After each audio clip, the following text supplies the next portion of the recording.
Judas Iscariote, cuyo nombre se cree que proviene de la región de Queriot, en Judea, fue uno de los 12 discípulos elegidos por Jesús.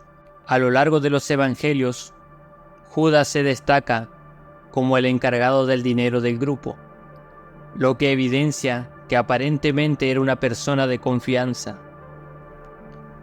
Pero ninguno de los que estaban a la mesa entendió por qué le dijo esto, porque algunos pensaban, puesto que Judas tenía la bolsa, que Jesús le decía: compra lo que necesitamos para la fiesta, o que diese algo a los pobres. Sin embargo, Judas tomó decisiones que lo llevaron por un camino oscuro y trágico. A pesar de ser testigo de los milagros y enseñanzas de Jesús, Judas fue protagonista de uno de los eventos más infames de la historia de la humanidad: traicionar por 30 piezas de plata al Hijo de Dios.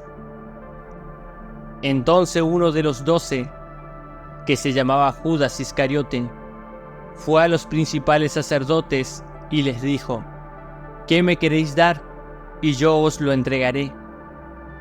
Y ellos le asignaron 30 piezas de plata, y desde entonces buscaba oportunidad para entregarle.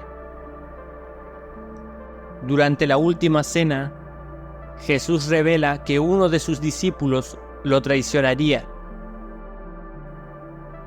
Cuando llegó la noche, se sentó a la mesa con los 12, y mientras comían, dijo: de cierto os digo que uno de vosotros me va a entregar. A pesar de la advertencia de Jesús, Judas sigue adelante con su plan y finalmente guía a las autoridades judías hasta Jesús en el huerto de Getsemaní, donde lo identifica con un beso. Ahora la pregunta es: ¿qué fue lo que motivó a Judas a traicionar a Jesús? Para responder a nuestra pregunta, escuchemos al pastor Sugel Michelén y al pastor John MacArthur, quienes nos explicarán bíblicamente este tema. Cuando Judas conoció al Señor, él pensó que Jesús iba a implantar un reino terrenal en Israel, que sus discípulos más cercanos ocuparían los puestos de más preeminencia, y el Señor lo sabía. Él sabía que tan pronto Judas percibiera que las cosas iban por otro rumbo, trataría de sacarle partido a su cercanía con él para consumar la traición, y por eso lo escogió. Por eso lo escogió.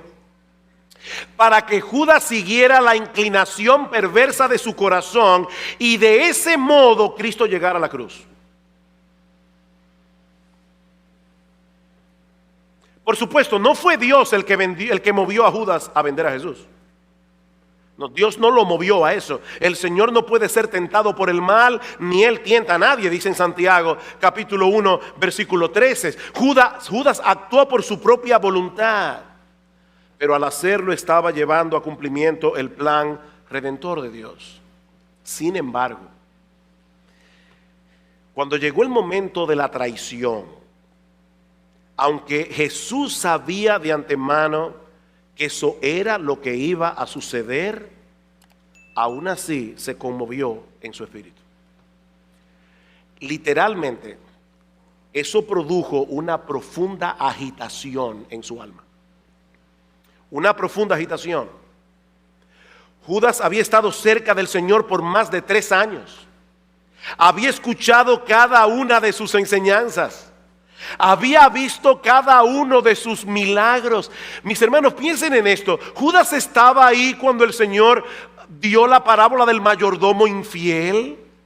Y escuchó cuando Él le dijo a la multitud: ningún siervo puede servir a 2 señores, porque o aborrecerá al uno y amará al otro, o estimará al uno y menospreciará al otro. No podéis servir a Dios y a las riquezas. Judas estaba ahí cuando el Señor dijo en Mateo capítulo 26, versículo 24, que al hombre que le traicionaría le hubiera sido mejor no haber nacido. Él estaba ahí.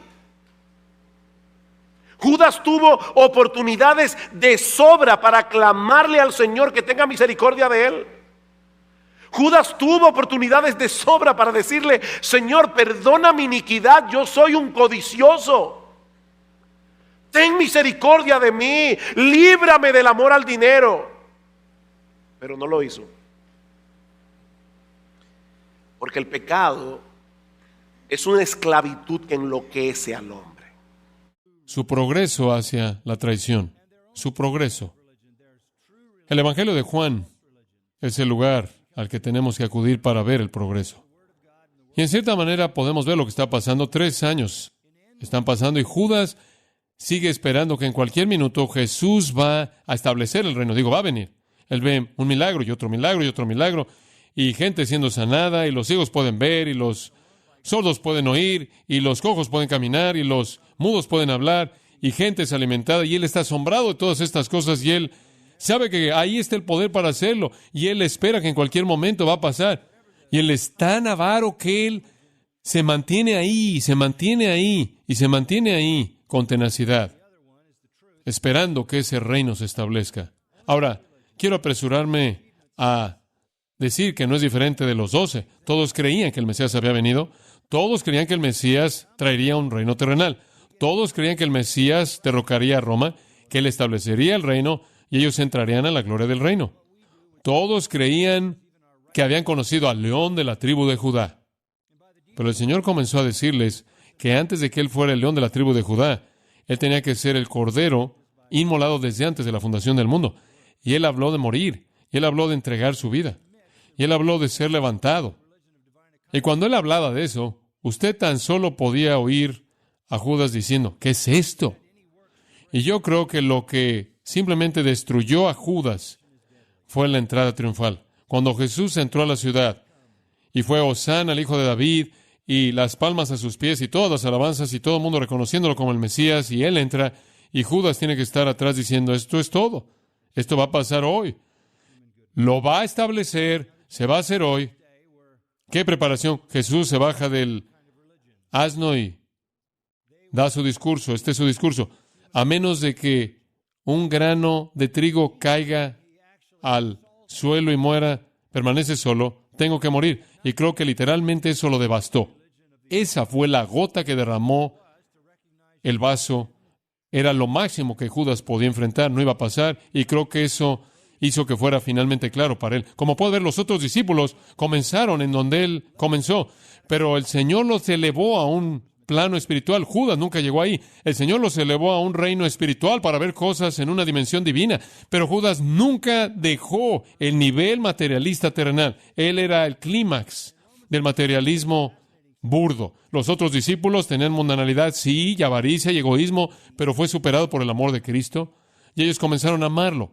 Y en su amor hacia Él, Él los elevó a otro nivel. Bueno, nunca sucedió en la vida de Judas. La avaricia y el egoísmo y el materialismo y la mundanalidad conquistaron al amor. Y los otros fueron levantados y Él se quedó. Los otros se volvieron no corruptos y Él se volvió más corrupto, más avaro.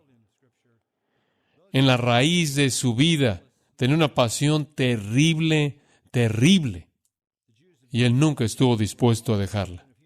Entonces, como el Fausto de Goethe, vendió su alma a Mefistófeles, Judas vendió su alma al infierno mismo.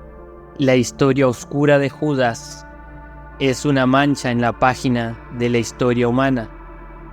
Aunque hay mucho que conocemos, hay mucho misterio y oscuridad que rodean a Judas, que quizás nunca conoceremos. Su nombre se convirtió en sinónimo de traición. Judas es el ejemplo más grande del mundo de la oportunidad perdida. 12 hombres en la historia humana tuvieron el privilegio de caminar por 3 años en la presencia del Dios viviente encarnado, y él se lo perdió. Judas es la ilustración más grande en el mundo del amor al dinero, como la raíz de la maldad. Él amó al dinero tanto que él de hecho vendió al Dios viviente. Así de lejos puede la avaricia llevar a un hombre. Gracias por ver nuestro video. Si eres nuevo, te animo a suscribirte y a compartir nuestro contenido para que la palabra de Dios pueda alcanzar a más personas. Tu apoyo nos ayuda a difundir el mensaje de esperanza que encontramos en las Escrituras.